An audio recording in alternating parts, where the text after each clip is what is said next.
Alors, voilà. Alors bonsoir tout le monde, ce soir on va bien sûr parler des Teilim et nous allons passer directement au chapitre 2. Alors rappelez-vous que la semaine dernière on avait parlé du premier chapitre des Teilim qui était en fait un début pour ce chapitre-là que nous allons apprendre ce soir.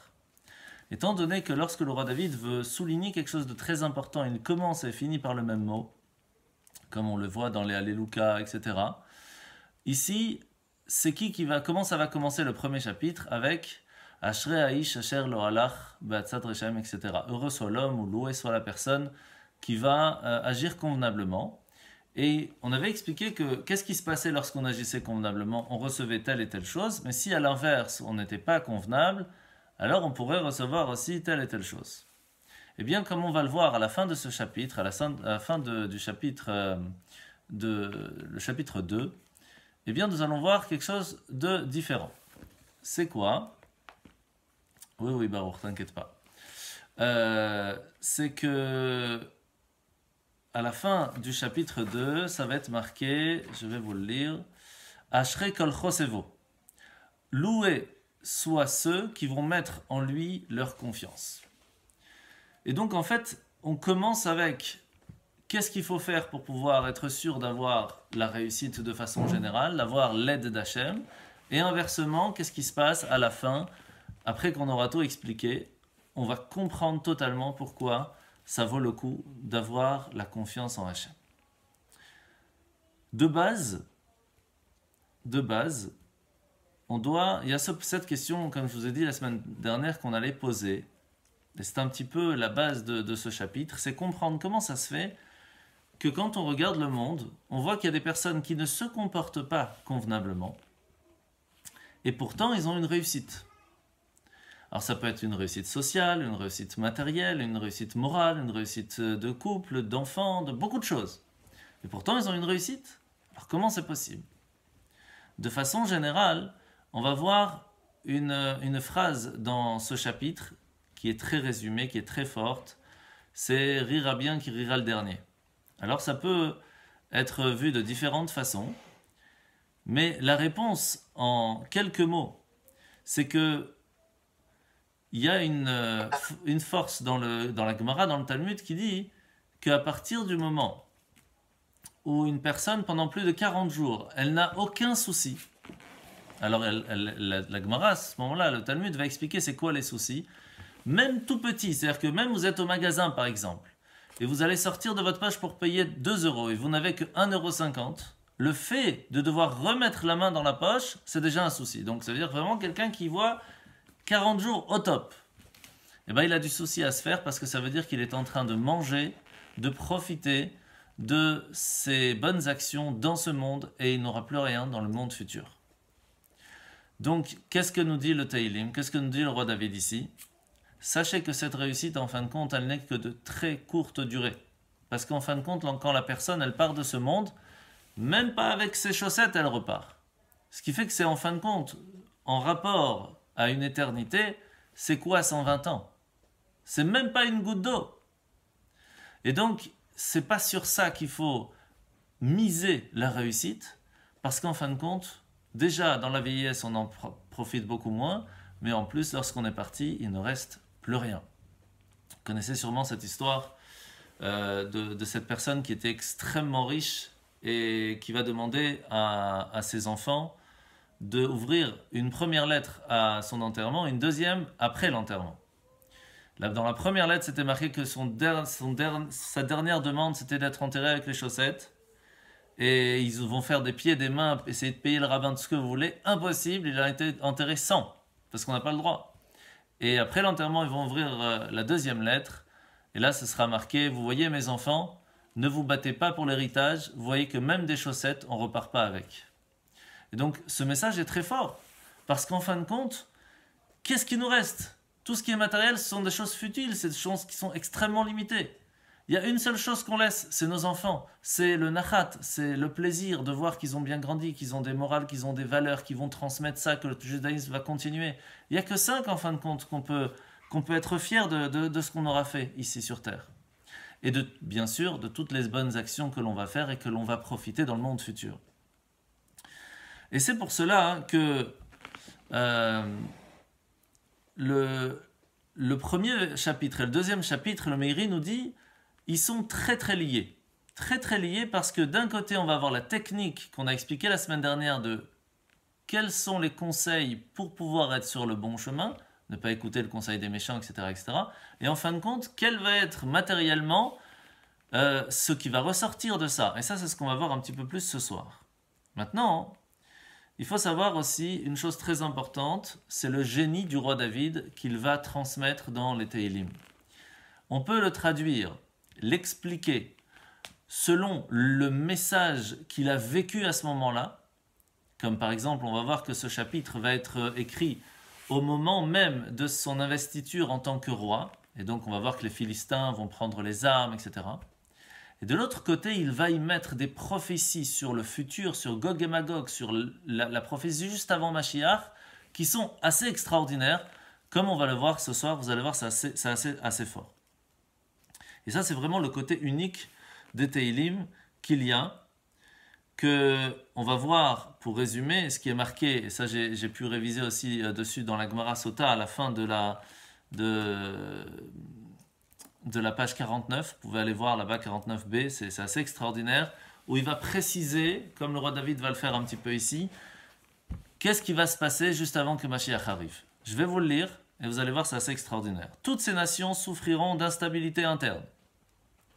Ça, il n'y a pas photo. Seront harcelées par la révolution, l'insolence, l'athéisme, le scandale, et une inflation débridée. Et je ne vous parle pas de tout le reste qui est marqué, je vous fais juste un petit résumé. La vérité n'existera pratiquement plus et le mensonge prévaudra.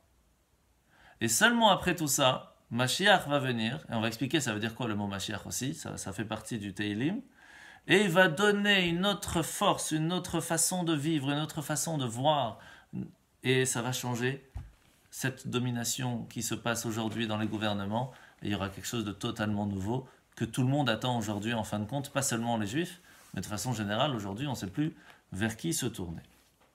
Alors commençons maintenant avec ce nouveau chapitre, le chapitre 2. Alors comme vous le voyez, je l'ai mis ici en hébreu, comme ça vous pouvez suivre directement le texte juste à ma droite ou ma gauche, je ne sais pas comment vous voyez la vidéo.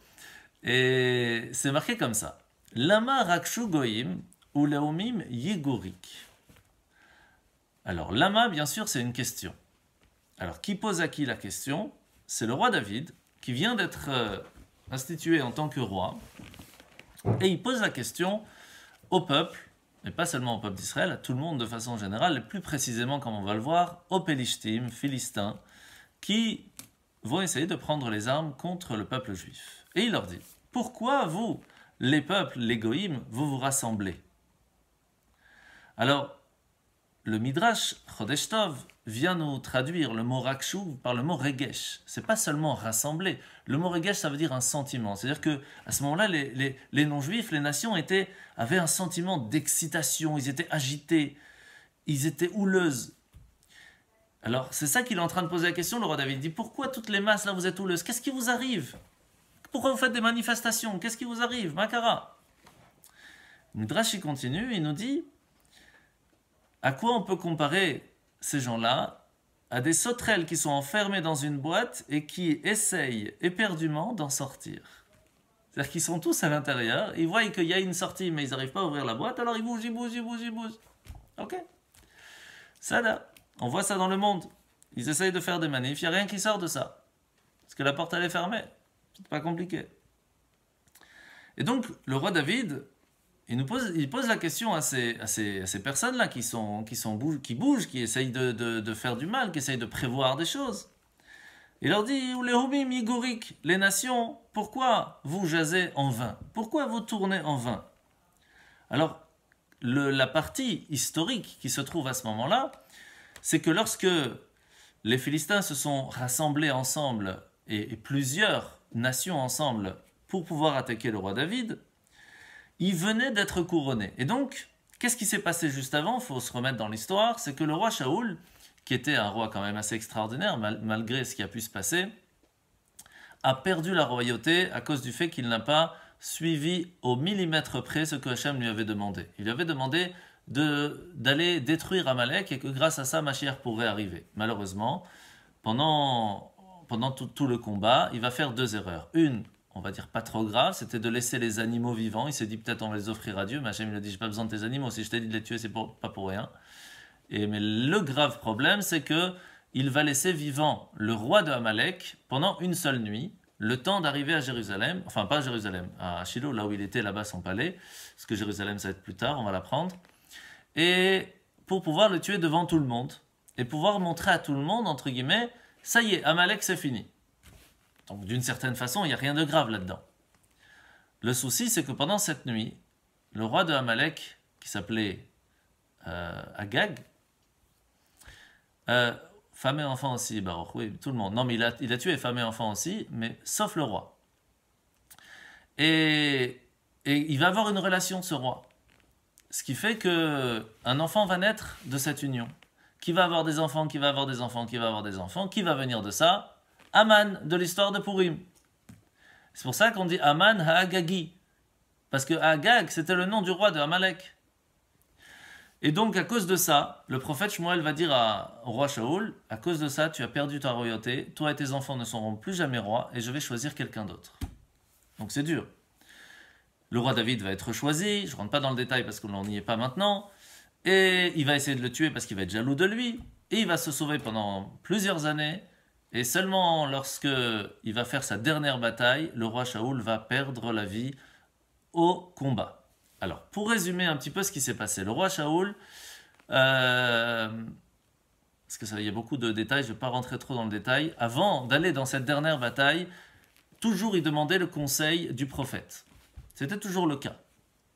Sauf que, il avait un problème. Le prophète Shmuel, qui l'avait investi en tant que roi, venait pas longtemps avant de mourir, et le nouveau prophète, qui était le prophète Nathan, était lié au roi David, qui était donc l'ennemi de Shaoul, et ne pouvait pas aller lui poser la question. Alors il va faire quelque chose qui est interdit chez nous, c'est de la nécromancie. Nécromancie, c'est aller voir une sorcière qui est nécromancienne pour aller réveiller l'âme d'une personne défunte et poser des questions. Et chez nous, c'est interdit. Même si on sait que ça existe, etc., on n'a pas le droit de le faire. Donc il va aller voir cette sorcière qui va réveiller l'âme du prophète Shmuel, et le prophète Shmuel va lui dire, c'est simple, c'est où tu vis dans la honte, où tu vas te battre et tu mourras, mais au moins tu auras gardé ton monde futur. Cette mort te permettra de continuer de vivre dans le monde futur. Et il va aller se battre. Et donc il va perdre cette bataille. C'est la seule qu'il va perdre en fin de compte. Parce qu'il va faire toute sa vie, il va se battre pour protéger le peuple d'Israël. Seulement à cette fois-là, il va mourir lui et ses enfants. Il n'y en a qu'un qui va survivre parce qu'il est resté au palais. Donc les Philistins étaient très contents de cette victoire. Et lorsque le roi Shaoul meurt et le roi David prend sa place, les Philistins disent c'est le moment, le peuple juif, il est faible. On vient de gagner une grande victoire contre le roi Shaoul qui était un très grand roi et général. Donc allons-y tous ensemble, ne laissons pas le peuple juif reprendre des forces et allons-y. Et le roi David il leur dit mais pourquoi vous jasez en vain? Vous pensez vraiment que vous allez avoir une force contre moi? C'est la seule raison pourquoi est-ce que le roi Shaoul a perdu, c'est parce que Hachem lui a fait perdre. Mais vous ne pouvez rien faire contre Hachem. Et donc, c'est pour cela que Ibn Ezra, Metsudat, enfin tous les Chachamim ici, il nous dit le fait de le fait que les nations, ils viennent parler, ils viennent s'exciter, ils viennent essayer d'élaborer des choses contre nous, c'est rik, c'est rek, c'est vide, il n'y a rien à faire. Alors, quelle est la différence entre le début du verset et la fin du verset? Regardez, au début, c'est marqué l'amarakshu goïm. Pourquoi est-ce que les non-juifs, les goïm, les peuples, ils se rassemblent? Et de l'autre côté, ou les oumim, c'est aussi les nations. Eux, ils jasent en vain. C'est quoi la différence entre goïm et les oumim?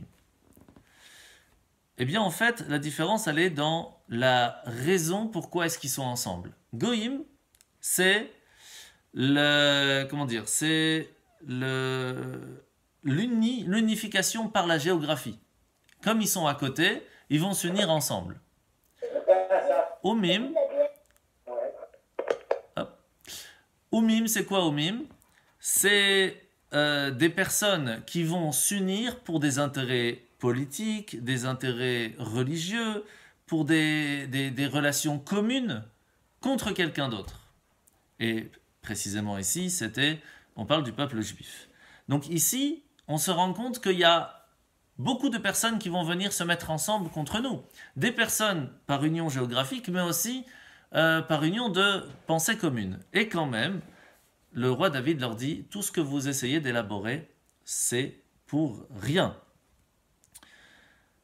Alors, le rabbi nous rajoute dessus, dans un Likutei Sichot, donc dans une sikha du rabbi, et il nous dit que le roi David ici vient dire aux non-juifs, vous-même vous savez que lorsque vous essayez de faire quelque chose contre nous, c'est en vain, vous n'allez pas y arriver. Alors pourquoi vous continuez? Pourquoi vous continuez? Ça ne sert à rien. Alors il continue, il nous dit, Itiatzvu malche eretz, les rois de la terre, ils campent ici. Alors ça peut être camper, ça peut être dresser. La traduction est différente. Et selon le Midrash, selon le sage qui va nous expliquer ce verset, on va dire ou camper ou dresser. Pourquoi je vous le précise? Parce qu'en fait, le Teilim, le roi David ici vient préciser le mot Yetzev. Yetzev qui veut dire être debout de façon ferme. Ça veut dire que ici, le roi David nous dit, mais vous les rois, là vous êtes ici dressés contre nous, vous avez planté votre tente et votre armée en face de la frontière et vous pensez vraiment que rien va vous ébranler. Vous campez ici avec toutes vos forces et vous pensez vraiment que vous avez toutes les possibilités de gagner. Alors, qu'est-ce qu'il veut leur dire ici? Premièrement, il y a une grande question qui se pose et qui est répondue assez facilement d'une certaine façon. Ici, vous voyez que c'est marqué Itiatzvu malche eretz, les rois de la terre. Sauf que le roi David ne s'est pas battu contre des rois. C'était généralement des gouverneurs, etc. Mais il n'y avait pas des rois. Alors il y a deux réponses là-dessus. La première, c'est que ces officiers qui venaient se battre contre le roi David avaient tellement d'ego qu'ils se considéraient comme des rois. Deuxièmement, il faut savoir que, comme on a parlé juste avant, ils vont élaborer à être ensemble, ils vont s'unir contre nous. Et à ce moment-là, oui, il va y avoir quelques monarques qui ne faisaient pas obligatoirement partie des Philistins, des Philistins qui étaient présents, mais des gens qui étaient autour. Donc il y avait des Moab, il y avait Ammon, je ne vais pas rentrer dans le détail, des gens qui habitaient à ce moment-là. Mais il leur parle à tous, sans distinction. Oui, on a des ennemis qui sont tout le temps présents, depuis des générations, et ça ne change pas jusqu'à aujourd'hui. Mais il y en a d'autres qui de temps en temps se lèvent et disent « Allez, pourquoi pas, venez, on va se battre contre les Juifs ». Ou qui font semblant d'être nos amis et qui en fin de compte, rien du tout. Et donc le roi David leur dit « Je vous rappelle que chaque chose que l'on dit ce soir, c'est pas seulement pour le moment où il a été investi, mais c'est aussi pour aujourd'hui. C'est pour la guerre de Gog et Magog, juste avant Mashiach, que le roi David explique d'une certaine façon, il vient nous dire à nous, en tant que peuple juif, sachez que toutes ces nations qui se dressent contre nous, sachez tous ces ennemis classiques que l'on connaît, qui viennent et qui disent Israël ne vous appartient pas, Jérusalem ça ne vous appartient pas, et on va se mettre tous ensemble contre vous, et les Juifs c'est ci, et les Juifs c'est ça, etc. Tout ce que vous faites, c'est en vain. Ne croyez pas que vous avez une certaine possibilité de venir nous faire du mal. Cherchez pas, vous n'allez pas y arriver. Et maintenant il rajoute et il nous dit Veroznim nosdu yachad, les seigneurs. Donc là c'est encore un petit peu différent. Eux ils conspirent ensemble. Alors, le mot nosdu, ça vient du mot sod, hein, ça veut dire le secret. Ça, on parle de toutes ces personnes qui vont essayer d'avoir des conseillers privés pour aller voir en secret, etc. Comme le Mossad, mais de l'autre côté. Et c'est pour ça que le mot Mossad, ça vient du mot sod, le secret. De l'autre côté, le mot roznim, ça vient du mot raz. Raz veut dire aussi le secret. Mais le Radak n'est pas totalement d'accord avec cette traduction, même si d'autres sont d'accord, et nous dit que le mot nosdu vient du mot yesod, la fondation. Quelque chose de fondé, de fort. Mais en fait, ça se ressemble beaucoup à ce qu'on vient d'expliquer. Parce que, qu'est-ce qu'ils veulent essayer de faire? D'avoir des plans et des conseils pour fonder quelque chose ensemble contre nous, et ils vont le faire de façon secrète. Donc ici, le roi David vient nous dire que ce soit des rois, que ce soit des officiers, que ce soit des conseillers, que ce soit le FBI, tout ce que vous voulez, secret, pas secret, avec de grandes forces, avec sur le papier ça marche super bien, ça va pas fonctionner. Pourquoi? Alors regardez, c'est extraordinaire. Il nous dit Al Hashem ve'al Meshicho. Sachez-vous d'abord, vous, ennemis du peuple juif, que vous n'êtes pas les ennemis du peuple juif. Vous êtes les ennemis de Hashem et de son Mashiach, de son oint. Alors pourquoi est-ce que on vient ici dire que quand une personne elle est l'ennemi du peuple juif, elle est l'ennemi d'Hachem? On va expliquer ça très rapidement. Pourquoi? Parce que à partir du moment où une personne, comme les Philistins à ce moment-là, savaient que le roi David avait été choisi en tant que roi par Hachem, parce qu'il a été oint, donc il a été choisi et officiellement par Hachem, par le prophète, plus précisément par le prophète Shmuel, puis le prophète Nathan, on ne va pas rentrer dans le détail. En tout cas, il savait qu'en attaquant le roi David, il s'attaquait au choix de Hachem. Puisque Hachem a choisi le roi David en tant que roi pour protéger le peuple juif, toute personne qui s'attaque au peuple juif s'attaque au roi David, toute personne qui s'attaque au roi David s'attaque à Dieu. Et quand on dit au roi David, il n'a pas précisé son nom, David. Il a dit Ve'al Meshicho, celui qui a été oint, celui qui a été choisi par Dieu. Et là, on parle aussi de Mashiach, c'est-à-dire que chaque fois qu'une personne a été choisie pour être celui qui va aider le peuple juif, chaque personne qui va essayer de faire chaque personne qui va essayer de faire de la guerre contre le peuple juif, quelle que soit la personne qui est en train de entre guillemets, le diriger, il se bat contre Dieu. Donc, la première chose qui est importante ici à se rappeler, c'est deux choses. Numéro 1, qui peut être choisi comme oint et choisi par Dieu seulement si c'est quelqu'un qui est de la lignée du roi David. Ça, c'est première chose. Première chose qu'on apprend ici. Deuxième chose, en fin de compte, quand une personne fait du mal et veut faire du mal à quelqu'un du peuple juif, il se bat contre Dieu. Donc, vous avez déjà vu quelqu'un qui peut se dire « Bon, moi, je vais faire la guerre contre Dieu, j'ai des chances de gagner. » Jamais, même pas en rêve. Eh bien, sachez que c'est la même chose. Quand on essaye de faire du mal au peuple juif, on se bat contre Dieu. Et ça, c'est un message que le roi David essaye de faire passer aussi aux nations. Mais il ne faut pas oublier que qui lit les Teilim, c'est nous. Donc nous, on doit se rappeler aussi, nous, que quand on vient avec Hachem, on n'a aucun stress à avoir. Parce que personne ne peut nous faire du mal. C'est comme ça que le roi David, lorsqu'il entend Goliath, que pendant 3 jours, il dit « Ouais, vous êtes nuls, il n'y a personne qui est prêt à venir se battre contre moi, il n'y a personne, ni votre général, ni vos sergents, ni vos capitaines, ni vos soldats, il n'y a personne, vous êtes nuls. » Et au 3e jour, où il attend que quelqu'un vienne se battre contre lui, qu'est-ce qu'il rajoute? C'est là que c'est tout qui va le faire tomber. Il dit « Ni vous, ni même votre Dieu ne peut me faire du mal. » Le roi David, qui était tout petit à ce moment-là, c'était un chanteur, un berger, d'accord? Il dit à Shaoul, il dit au roi Shaoul, il dit « Ça, je ne peux pas laisser passer. On ne peut pas dire que Hachem ne peut pas le faire tomber. Moi, j'y vais. » Alors, je ne rentre pas tout le détail, toute l'histoire, etc. Il va là-bas, il prend sa fronde et il le fait tomber, il lui coupe la tête. Donc, on voit que le roi David avait une émouna, une force de confiance en Dieu qui était tellement extraordinaire que pour lui, il n'y a pas de question à se poser. Je me bats avec Hachem. Je suis droit dans mes baskets. Donc, je n'ai aucun stress à avoir. Et il faut savoir, quand on parle de Tsahal, ça va à Ghana et Israël. L'armée qui protège Israël. Vous savez qui avait le droit de pouvoir rentrer dans l'armée d'Israël au temps du roi David? Fallait pouvoir dire avant de partir en guerre, Hachem, je n'ai aucun stress de gagner parce que je n'ai pas fauté. Donc, c'est sûr que tu vas me faire gagner. Donc, vous imaginez ce que ça veut dire de faire partie de l'armée d'Israël? Qui peut aujourd'hui venir dans l'armée d'Israël et dire « Bon, Hachem, je vais en guerre, je peux aller même sans rien, j'ai pas besoin de rien du tout. Je peux prendre un bâton, je peux prendre ce que l'homme de toute façon, je sais que je vais gagner. Pourquoi? Parce que je n'ai fait aucune bêtise, je n'ai fait que de la Torah, des mitzvot, j'ai fait Shabbat, j'ai fait des fêtes, j'ai mangé kasher. Pourquoi je devrais perdre? Dis-moi pourquoi. Vous imaginez ce que ça veut dire de pouvoir faire partir de l'armée d'Israël? Donc le roi David, il vient, il dit à tous ses ennemis, il dit « Moi, j'ai pas de stress. J'ai aucun stress. » Alors il continue et il nous dit « Nos nenatka et mosrotemo » coupons leurs liens. Alors qui c'est qui parle? Et là il faut savoir que de façon générale, très souvent, et plus précisément dans ce chapitre, les Teilim sont coupés des fois par 3 versets. Il y a 3 versets, puis 3 versets, puis 3 versets, puis 3 versets. Là on en a 12, donc c'est 4 fois 3. Donc là on est à la fin du 3e et on va voir en fait c'est la réponse. Alors on va voir pourquoi. Qu'est-ce qu'il nous dit? les Philistins, ils viennent et ils disent au roi David, on veut couper les liens. C'est ça, le roi David, il leur dit, vous voulez couper les liens avec nous? Pendant 7 ans, il y a eu une certaine paix entre nous. Entre vous et les Philistins, avec le roi Shaoul, vous avez fait une certaine paix, c'était quand même assez tranquille, et vous revenez après 7 ans où il y avait, entre guillemets, une paix. Ça vous rappelle quelque chose avec Israël aujourd'hui?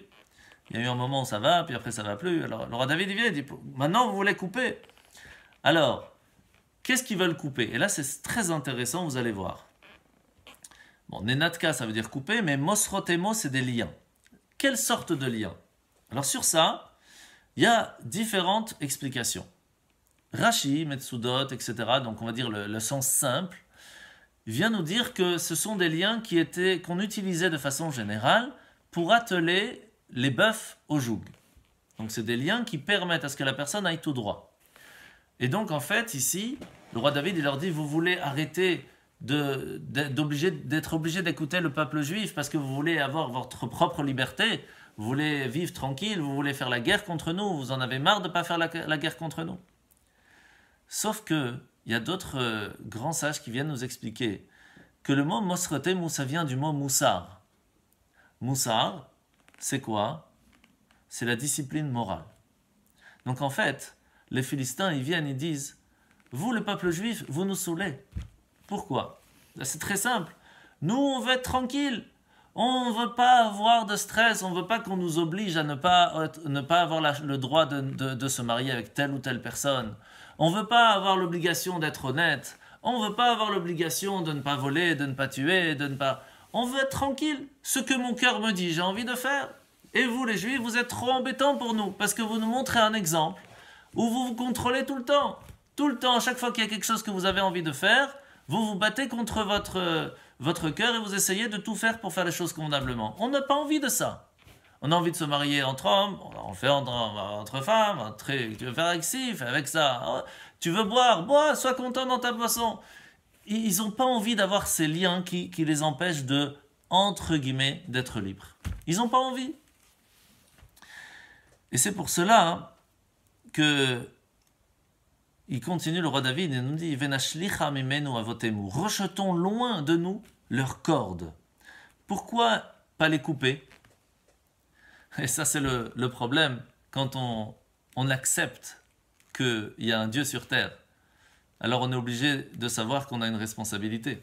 Alors qu'est-ce qu'ils font? L'athéisme. Il n'y a pas de Dieu. S'il n'y a pas de Dieu, on fait ce qu'on veut. Pourquoi on devrait écouter quelqu'un qui nous dit ne fais pas ce que tu veux? Ah, mais il y a un Dieu sur terre. S'il y a un Dieu sur terre, il t'a mis pour une raison. Donc tu as quand même certaines choses que tu dois écouter. Tu sais quoi? On ne va pas couper en deux cette possibilité. Rejetons complètement cette possibilité de penser. Pensons que rien, que tout vient tout seul. Que c'était d'abord un singe, puis il est devenu un humain. Pensons à toutes ces choses comme ça qui disent aujourd'hui. Pourquoi? C'est très simple. Ça te permet de dire, puisque tout s'est fait tout seul, aucune responsabilité nous oblige, on fait ce que mon cœur désire. Et sans vouloir aller trop loin, mais en fin de compte, quelle est la différence entre un humain et un animal? L'animal ne fait que ce que son cœur désire. C'est pour cela qu'il marche à 4 pattes. Son cœur et sa tête est au même niveau. L'humain a été créé pour qu'il marche sur 2 pieds. Il ressemble un peu plus à un ange, même s'il ressemble aussi à l'animal. Pourquoi? Parce que la tête doit contrôler le cœur. La tête, elle doit dire au cœur, ça c'est bien, ça c'est pas bien. Mais si toute la vie d'une personne, elle est ce que mon cœur désire, je lui donne, alors oui, tu peux penser que tu viens d'un animal. Ça, il n'y a pas de problème. Parce que tu te comportes de la même façon en soi. Quelle différence? Et c'est pour cela que le roi David ici nous dit, arrêtez de penser que vous pouvez couper ces liens. En fin de compte, rien de bien ne va sortir de là. Et c'est ce qui se passe. C'est ce que nous dit ici juste avant le Mashiach, que, rappelez-vous ce que je vous ai lu tout à l'heure, il y aura une instabilité interne, vont être harcelés par la révolution, il y aura une insolence. Pourquoi il y aura une insolence? Parce qu'il n'y a aucune responsabilité, il n'y a aucun respect. Pourquoi faire? On fait ce qu'on veut, non? L'athéisme, le scandale, l'inflation, etc. Tout ça vient de quoi? Du fait qu'il n'y a plus aucun respect, aucune valeur. Alors, le roi David continue et nous dit Yoshev Bashamayim Misrak. Ça, c'est ce que je vous ai dit tout à l'heure, rira bien qui rira le dernier. Lui, il est Yoshev Bashamayim, Hashem, il est assis dans le ciel. Et Yisrak, il rigole. Il rigole, il rigole parce qu'il voit ça. Il dit, c'est ça qu'on est aujourd'hui. C'est pas mal. Alors sur quoi il rigole? De différentes façons. Hein. Premièrement, il rigole de cette situation d'une certaine façon, mais il rigole aussi du fait qu'avec tout ça, les nations, elles essayent de nous couper à nous la possibilité de vivre convenablement. Ils font tout pour essayer de couper cette possibilité que oui, il faut contrôler nos ardeurs, oui, il faut cacher aussi d'une certaine façon ce qui pourrait nous attirer à faire des bêtises. Non, on a envie que tout soit permis, on a envie de tout faire tout ce qu'on veut. Non, on veut couper ces liens, on veut retrancher totalement ces cordes. Et Hachem, lui, rigole. Pourquoi? Alors, premièrement, parce que c'est marqué juste après, Hachem, il hag l'amo. Le Seigneur va se moquer d'eux. Alors, comment on peut se moquer d'eux? Alors, premièrement, il faut savoir que c'est marqué dans le Talmud d'Avodah Zarah qu'ici, on ne parle pas d'une raillerie ordinaire. On parle ici de juste avant Mashiach, où il va y avoir beaucoup de non-juifs qui vont être attirés par le peuple juif, par cette ascendance, par les récompenses. Surtout de plus en plus où on commence à voir que Mashiach ne va pas tarder à se dévoiler. Et c'est marqué qu'ils vont attacher leur tefilin de la tête et de leurs bras. Et qu'en fin de compte, ils vont aussi fixer des mezuzot à leur porte. Et lorsque Gog et Magog vont arriver pour attaquer Mashiach, entre guillemets, donc ça veut dire que le moment va arriver où tous les non-juifs vont s'unir pour aller contre le peuple juif, que va-t-il se passer? Mais ils vont poser la question, mais pourquoi vous êtes tous ensemble maintenant? Et on va leur répondre, contre Hachem et contre son oint, contre Hachem et contre son Mashiach, contre cette volonté de toujours vouloir contrôler ses ardeurs. On veut être libre. Qu'est-ce qu'ils vont faire? Eh bien, ils vont jeter toutes les mitzvot, ils vont tout arrêter, et ils vont se rallier à cette cause. Et comment ça se fait? La réponse, elle est simple, et sachez qu'elle n'est pas simple seulement pour ceux qui vont tout lâcher, mais pour nous aussi, peuple juif. Parce que rappelez-vous comment ils vont mettre les téphilines. D'abord, ils vont mettre la tête, et après, ils vont mettre le bras. Quelle est la grande force du peuple juif? Rappelez-vous, quand on a reçu la Torah, Hachem nous a posé la question, vous voulez la Torah? Qu'est-ce qu'on a répondu? Normalement, si vous demandez à un juif, vous voulez quelque chose, la première chose qu'il vous dit, ça dépend, il y a quoi dedans? D'abord, je vais vérifier, on va poser plein de questions, après on verra. Qu'est-ce qu'ils ont répondu? Naase venishma. D'abord, on fait confiance que si Hachem nous demande de faire quelque chose, c'est que c'est pour notre bien. D'abord, on fait. Après, par contre, on ne va pas s'arrêter là. Ça, c'est aussi une force du peuple. On ne va pas s'arrêter là, on va poser plein de questions. On veut comprendre. Mais par contre, on fait confiance et on fait d'abord. C'est pour cela que quand on met les tefilines, d'abord on met le bras. On fait l'action. Mais on ne s'arrête pas là, on met celui de la tête. On veut comprendre aussi. Mais si, par contre, à l'inverse, notre vision des choses, c'est d'abord on met celui de la tête. D'abord, je dois comprendre. Et seulement après, je vais faire. Malheureusement, arrive le jour où il faudra choisir entre guillemets, hein, je généralise, entre l'athéisme et le fait de savoir qu'on est responsable de nos actes. Eh bien, qu'est-ce qui se passe? Si pour nous, toute la raison pourquoi on fait, c'est parce qu'on a compris, malheureusement, arrive le jour où on ne comprend pas, alors on ne fait pas. Et c'est ce qui se passe aujourd'hui, malheureusement, avec beaucoup de forces d'éducation des enfants. Pourquoi? Parce que qu'est-ce qu'on dit aux enfants? Si tu ne comprends pas, tu ne fais pas. Mais le problème, c'est que quand ils sont petits, on leur explique les choses. Quand ils vont grandir, ils vont comprendre différemment, beaucoup plus grand, beaucoup plus en profondeur. Et ils vont nous dire, mais moi je ne comprends pas ce que tu m'avais expliqué avant, pour moi ça ne va pas du tout. Donc j'arrête de faire. Alors on veut essayer de leur expliquer plus, sauf qu'on ne connaît pas plus. Donc on est bloqué et ils ne font plus.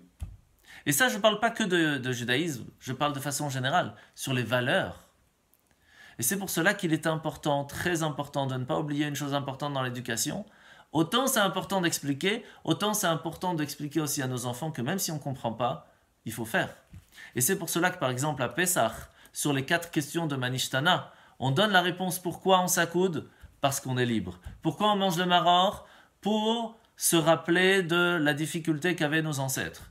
Pourquoi est-ce que On mange la matzah parce qu'en sortant d'Égypte, on n'a pas eu le temps de faire grandir la pâte. Et pourquoi on trempe 2 fois? On trempe le maror dans le charoset, on trempe le karpas. Pourquoi on trempe? On ne donne pas la réponse. Et pourquoi on ne donne pas la réponse? Pour expliquer à nos enfants que dans l'éducation, il y a des fois, il n'y a pas la réponse. Pourquoi on fait? Parce qu'il faut faire. Et si on oublie cette partie-là, malheureusement, à 20 ans, il se réveille. Il dit, mais tout ce que tu m'as expliqué, moi, je comprends mieux que toi. Et c'est ce qui se passe aujourd'hui dans l'éducation générale. Les ados, qu'est-ce qu'ils disent aux parents? Mais je comprends tout, moi. Je connais tout, moi. Donc pourquoi tu veux que j'écoute les parents? Mais s'il y a dans cette éducation de, ok, peut-être t'as pas compris, peut-être t'es pas d'accord, il n'y a pas de problème. Mais il y a quand même des valeurs, il y a des choses qu'il faut faire. Et quand ils ont ça dans la tête, ça change tout. Et c'est pour cela que le roi David nous dit, le Seigneur Hachem, il rigole de ça. Et c'est triste, d'une certaine façon aussi. Et on va voir que cette joie, cette tristesse, ce tremblement peut vivre ensemble. On va voir comment. Alors qu'est-ce qui se passe tout de suite? Le roi David nous dit, Az, alors, tout d'un coup, sans préavis, Yedaber et Lemo Beapo, il va leur envoyer sa colère, comment je saurais, comme il faut. Qu'est-ce qui va se passer? Il va c'est les terrifier. Terrifier, va les plonger dans une confusion où les gens vont foncer éperdument sans savoir ce que c'est, sans comprendre, prendre des décisions qui sont totalement illogiques, que les gens vont se rendre compte qu'ils sont illogiques, et pourtant ils vont foncer là-dedans, parce que les gens vont être terrifiés. Ça vous rappelle quelque chose, hein? Sans vouloir rentrer dans le détail. Et lui, Hachem, qu'est-ce qu'il nous dit? Va'ani nasarti malki. Et vous regardez, chaque fois, il finit avec le yud de moi. Va'ani et moi, Hachem. Nasarti, moi j'ai consacré. Kisa malki, mon roi. Ça veut dire qu'il dit, comment vous, les Philistins, comment vous, les nations, vous pensez pouvoir, ne serait-ce qu'au temps du roi David, ou encore aujourd'hui, essayer d'aller faire du mal au roi David, alors que c'est moi qui l'ai choisi en tant que roi? Mais vous rigolez ou quoi? Jamais de la vie. Impossible. Et mieux que ça, qu'est-ce qu'il lui dit? Hachem, il dit, vous vouliez montrer que vous êtes plus fort que mon roi, je vais être contraint, obligé de montrer comment est-ce que votre rébellion va renforcer le pouvoir de David. Parce que maintenant, vous me contraignez à manifester ouvertement ma force pour vous montrer que vous n'êtes rien devant mon roi. Et où est-ce que ça va se passer? Al Tzion Har Kodeshi, sur Tzion, donc Tzion c'est Jérusalem, et sur ma montagne sainte. Donc la montagne sainte, c'est le mont du temple où il y a le Beth Amikdash. Et vous savez que comment on appelle aussi Jérusalem, la cité de David. Précisément de David, parce que les Philistins vont tout faire pour essayer d'enlever ce que le roi David avait réussi à faire et de reprendre Jérusalem. Alors, pour revenir un petit peu à la côté historique, comment ça s'est passé la conquête de Jérusalem? Il faut savoir que quand Yehoshua est rentré la première fois après la sortie d'Égypte pour conquérir Israël, il n'a pas conquis Jérusalem. Il ne pouvait pas. Pourquoi? C'est très simple. Abraham, lorsqu'il a fait une alliance avec Avimelech, qui habitait là-bas à ce moment-là, avant ça ne s'appelait pas Jérusalem, ça s'appelait Shalem. Et en francisé, les gens qui habitaient là-bas à ce moment-là, au temps du roi David, on les appelait les Jébuséens. Et ils avaient fait une alliance, que tant qu'un enfant du roi Avimelech vivait, un enfant du roi Abraham ne pouvait pas se battre contre lui, et inversement. Donc quand les enfants de Yehoshua, qui sont les enfants d'Abraham, arrivent là-bas, il y a encore un descendant du roi Avimelech. Après, il y a même Samson et Dalila, etc. Il y a toujours quelqu'un. Shaoul, il y a toujours quelqu'un. Lorsque le roi David prend l'investiture d'être le nouveau roi d'Israël, le dernier descendant du roi Avimelech meurt. Jérusalem peut être conquis. Le roi David va aller marcher sur la terre de Jérusalem et il le fait directement. Pourquoi? Pour ne pas que les gens disent « Oui, mais le roi David, il gagnait les guerres en tant que général parce que c'était le général du roi Shaoul. Mais maintenant que le roi David, il est roi, hein, il ne va jamais réussir à conquérir quelque chose. Donc tout de suite, qu'est-ce qu'il va faire? Il va aller conquérir Jérusalem. Alors comment c'est passé? Je ne sais pas si on aura le temps de tout raconter, mais bon, c'est assez intéressant. Il y a la muraille de Jérusalem a toujours existé, à ce moment-là aussi. elle était imprenable de façon générale. C'est Yoav, le général de David, qui va prendre un cyprès, donc c'est un arbre un peu caoutchouteux, il va se faire catapulter à l'intérieur des murailles, il va tomber, il va se guérir, et puis, etc. Il va rentrer dans la ville. Donc il va ouvrir les portes de la ville, le roi David va rentrer avec ses soldats, ils vont pas vraiment faire de guerre en soi, par contre ils vont aller voir le gouverneur qui était là-bas, et va dire, écoute, c'est très simple, nous on ne veut pas faire spécialement la guerre contre toi, mais sache que Jérusalem va nous appartenir, de gré ou de force. Qu'est-ce que tu préfères? Étant donné que le roi David était connu pour sa force, il a dit, ok, qu'est-ce que tu nous proposes? Très simple, on va t'acheter la ville. On va acheter à chaque habitant, chaque maison, on va l'acheter. Chaque tribu va amener 50 kilos d'argent, d'accord, ce qui est énorme, fois 12, pour pouvoir acheter chaque petite parcelle de la ville de Jérusalem. C'est énorme. Et c'est ce qui va se passer. Ce qui fait qu'en fin de compte, aujourd'hui, on a 3 endroits qui sont marqués clairement dans la Torah, dans la Bible, et pas seulement chez nous, mais aussi dans leur partie, qu'on a acheté 3 endroits de la terre d'Israël. La première, c'est la plus connue, c'est celle de la grotte de Marpella, donc la grotte où Adam et Ève est enterré, là où Avraham, Yitzhak, Yaakov, Sarah, Rivka et Léa sont enterrés. Parce que Avraham, lorsqu'il est arrivé chez Ephron, il lui a payé 400 pièces d'argent. Le tombeau de Yosef, à Shrem, a été payé aussi clairement. Et aussi, Jérusalem a été acheté par toutes les tribus. Ce qui fait qu'aujourd'hui, comme normalement, chaque tribu a une partie d'Israël qui lui appartient, et normalement, Jérusalem appartient à la tribu de Binyamin, depuis ce jour, la partie de Jérusalem appartient à qui? À chaque juif, sans distinction. Parce qu'on l'a acheté. Chacun a participé. Et donc, c'est à ce moment-là que le roi David vient dire, en fin de compte, aux Philistins, vous voyez que vous n'avez aucune possibilité contre nous. Alors arrêtez. Arrêtez, Hachem, il va vous montrer sa colère et ça ne va pas faire du bien pour vous. De la même façon, Hachem, il nous dit, quand Mashiach va arriver, les Philistins, aujourd'hui traduit un petit peu différemment, ou nos ennemis, vont essayer de s'unir contre nous. Et qu'est-ce qu'il nous dit le roi David? Ceux qui veulent faire de leurs ennemis le peuple juif, sachez qu'il prend comme ennemi Dieu directement. Et alors il continue. Et là, on arrive à la 3e apostrophe, donc on est au verset 7 sur 12. On va aller un petit peu plus vite. Asapra el chok, je suis obligé de proclamer. Donc c'est en fait le roi David, il utilise le mot chok. Vous savez, chok, c'est chukim, c'est l'obligation. Alors le Rada qui traduit par rite, principe, coutume établie, ou chakouk qui veut dire inscrit, il vient proclamer de façon générale. Hachem amar elai. Écoutez bien ce que le roi David dit. Hachem amar elai. Hachem m'a dit par l'intermédiaire des prophètes, que ce soit le prophète Nathan, le prophète Shmuel, le prophète Gad. C'est Rashi qui vient nous donner les noms des prophètes qu'il a reçus au moment de son investiture. Et il nous dit, béni Ata, tu es mon fils. Alors on parle, n'oubliez pas, on parle de Hachem qui parle au roi David, mais on parle aussi de Hachem qui dit à chaque juif. Chaque juif. Et il nous dit, béni Bechori, tu es mon fils, mon aîné. Tout dépend de toi, le roi David, tu es appelé mon fils. Comment on peut être appelé le fils d'Hachem? C'est très simple. Toute personne qui essaie de ressembler à Dieu, eh bien, on voit qu'il lui ressemble. Donc c'est son fils. Comment on peut ressembler à Hachem? C'est très simple. Hachem nous dit, tout ce que je marque dans la Torah, comment j'agis dans la Torah, fait la même chose. Quand Adam, il est parti de ce monde, je l'ai enterré. Quelqu'un qui a besoin, aide-le. Quand Adam il est sorti il a fauté, il était tout nu, je lui ai donné des habits. Quelqu'un qui n'a pas de s'habiller, habille-le. Quand quelqu'un n'avait pas de quoi manger, je leur donne à manger. Tu vois quelqu'un qui a faim, donne-lui. Je ne rentre pas dans le détail, vous avez compris. Chaque fois que Hachem nous demande de faire quelque chose, il le fait par lui-même aussi. Et donc, qu'est-ce qui finit? Le roi David nous dit Hani Hayom, aujourd'hui. Donc ça, c'est le roi David qui parle aux Philistins. Il dit aujourd'hui. C'est quoi aujourd'hui? Alors d'après Rashi, on parle de façon historique, le jour de son investiture.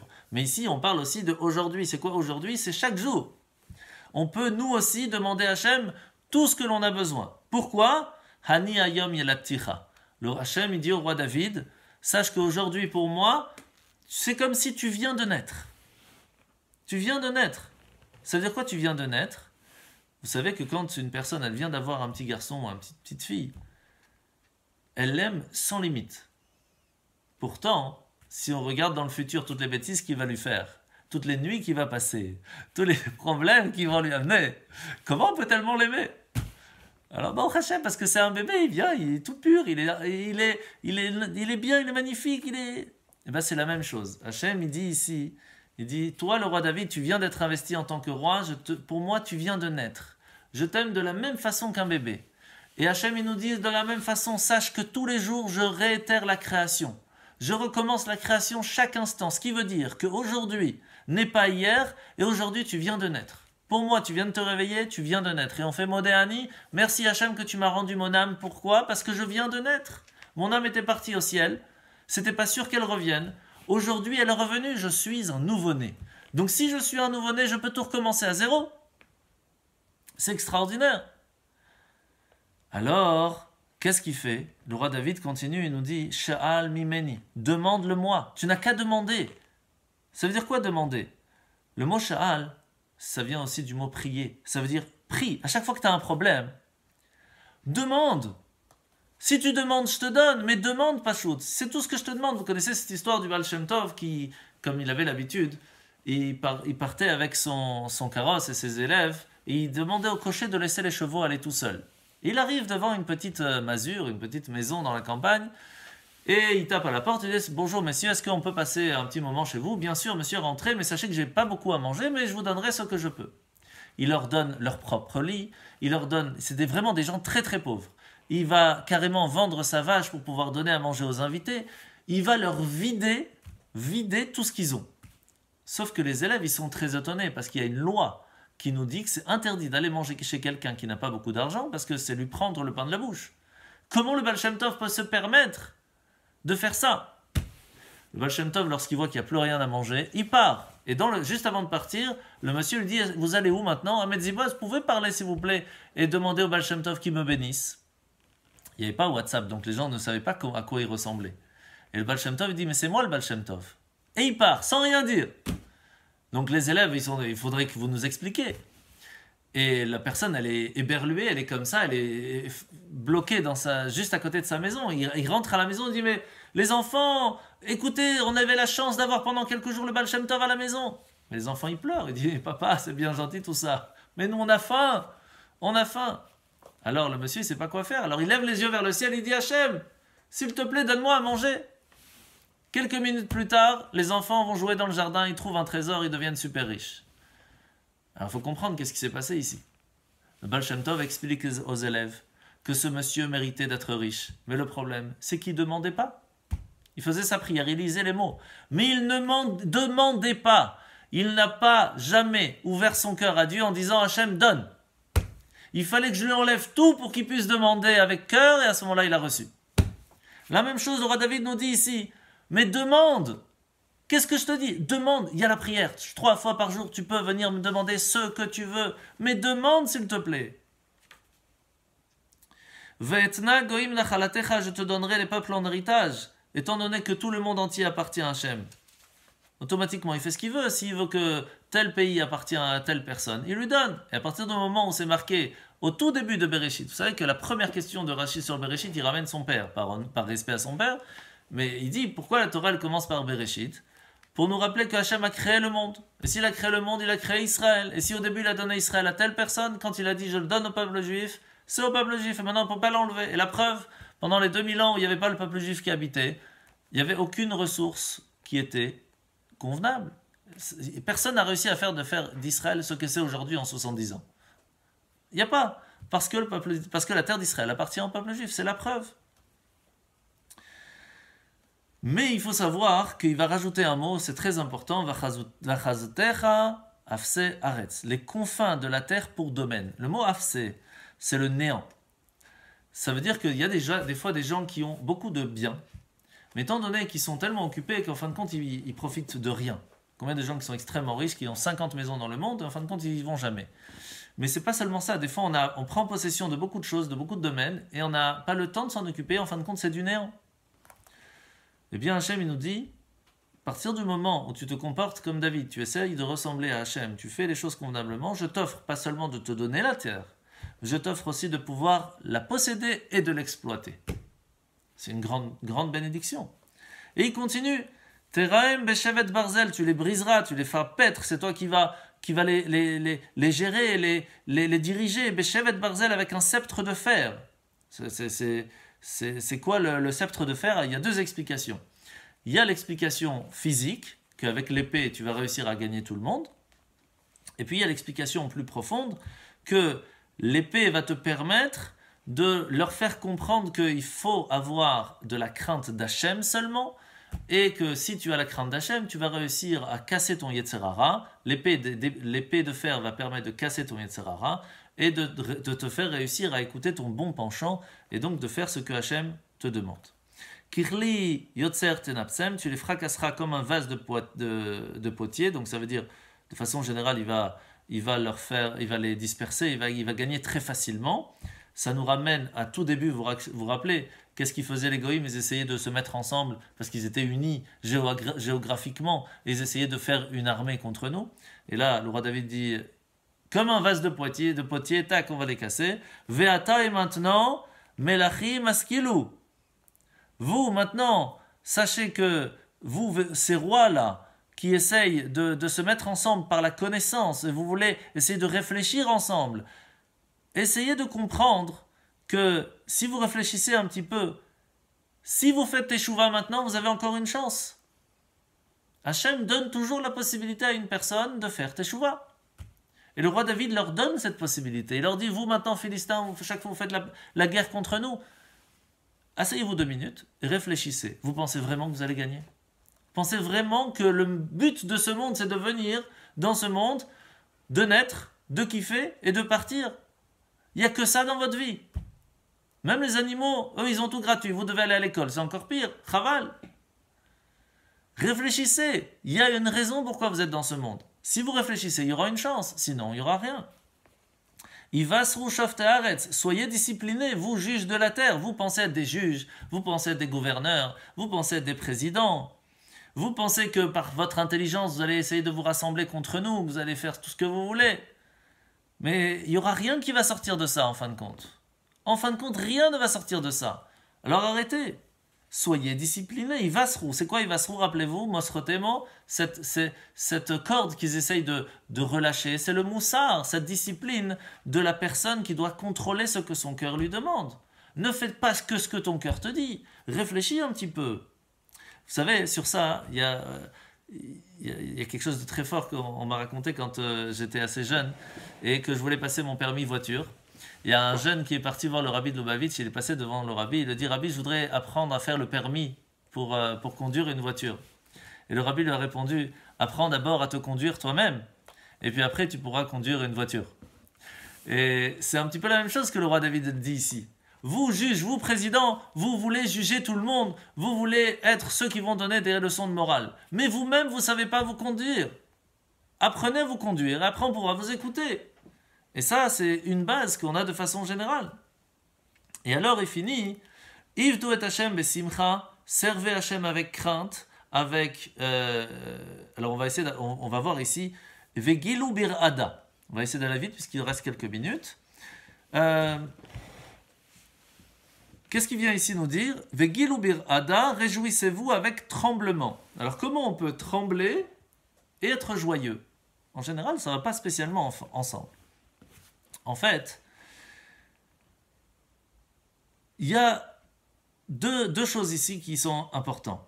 D'abord, la première chose, c'est modifier vos systèmes de valeurs.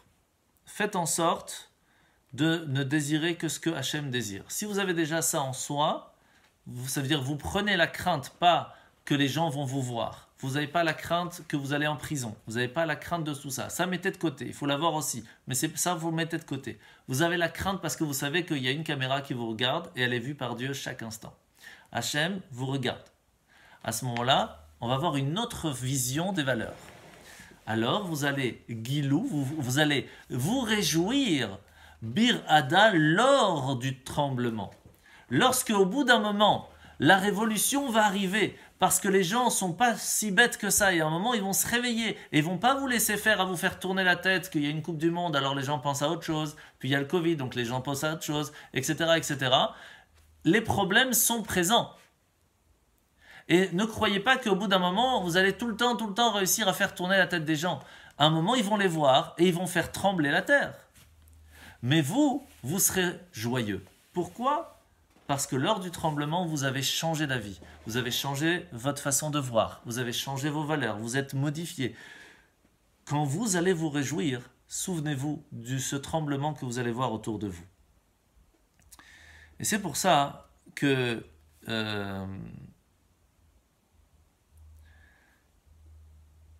il y a dans la Masechet Brachot, il y a une histoire de Rav Ada bar Matna qui dit au nom de Rav. Et il raconte comme ça. Il dit, Abaye était assis devant son maître Rabba et il remarquait qu'il était particulièrement heureux.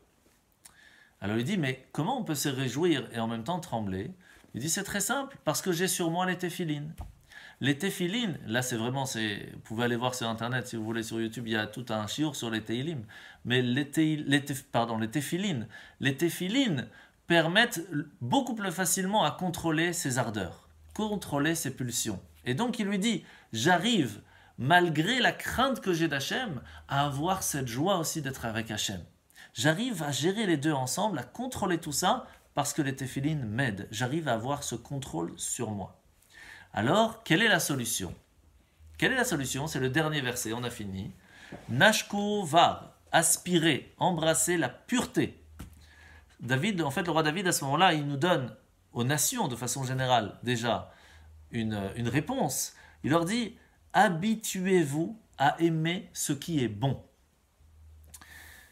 Le mot nashku, c'est la tchouka, c'est essayer de trouver la pureté du cœur. Et stimulez-vous, remuez-vous, secouez-vous pour pouvoir acquérir la pureté du cœur. Ça n'arrive pas du jour au lendemain. C'est quelque chose qui se travaille. Et ça peut être difficile. Parce que pour pouvoir arriver à la pureté, ça veut dire qu'il faut enlever des choses que vous avez envie. Pen yenaf, de peur que Dieu va s'indigner. Parce que si vous n'allez pas rectifier vos tirs, alors Hachem pourra vous détruire. Comme ça, le Radak il dit clairement. Vetov duderech, et que vous allez à votre perte. Vous vous rappelez que dans le premier chapitre, qu'est-ce qu'on avait rappelé ?